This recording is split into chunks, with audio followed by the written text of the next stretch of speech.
मध्य महाराष्ट्र, मराठवाडा, विदर्भाला पावसाचा गारपिटीचा इशारा. कोकण वगळता संपूर्ण महाराष्ट्रामध्ये पुढील 5 दिवस उन्हाळी पावसाची शक्यता.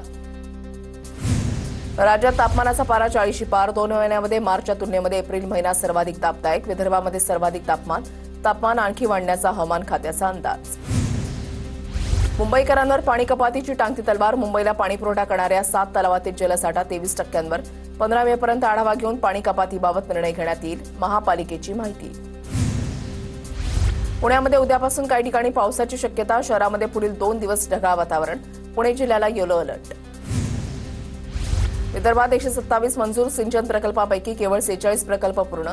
केंद्रीय पर्यावरण आणि वन विभागाची परवानगी न मिळाल्यामुळे सिंचन प्रकल्प अपूर्ण. राज्याच्या मुख्य सचिव सुजाता सौनी यांची उच्च न्यायालयाच्या शपथपत्रामध्ये माहिती.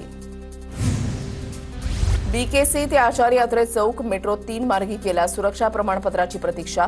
लोकार्पणाचा 1 मेचा मुहूर्त हुकला. मुंबईमध्ये एक्सप्रेसवे सर्व्हिस रोडच्या खड्ड्यांसाठी पालिका 78 कोटी खर्च करणार. डागडुजीसाठीचा एकूण खर्च 157 कोटींच्या घरात. मांद्रे वरळी सी लिंकला कोस्टल रोड जोडल्यानं वाहन चालकांचा प्रवास वेगवान. या मार्गावरून दररोज 22 ते 25 हजार वाहनांची धाव. नवी मुंबई विमानतळाच्या हद्दीमध्ये मांस विक्री बंद करा. नागरी विमान वाहतूक महासंचालनालयाचे आदेश. विमानविषयक नियमांचं उल्लंघन होत असल्याच्या पर्यावरणप्रेमींची तक्रार. यंदाच्या वर्षी जानेवारी ते एप्रिल कालावधीमध्ये मुंबईमध्ये 52,896 घरांची विक्री. गेल्या वर्षीच्या तुलनेमध्ये यंदा 8% वाढ. गेल्या वर्षी याच कालावधीमध्ये 48,819 घरांची विक्री.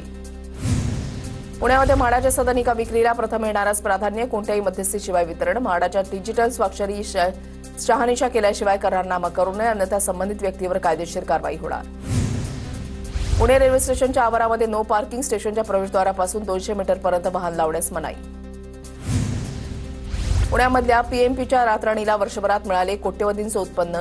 साई मार्गांवरील बसेसना प्रवाशांचा उत्स्फूर्त प्रतिसाद. पीएमआरडीला निधी उभारण्यासाठी शासकीय जमिनी वर्ग करण्यास राज्य सरकारची मान्यता. पीएमआरडीकडे 8 तालुक्यामधील तब्बल 1,878 हेक्टर जागेचं हस्तांतरण.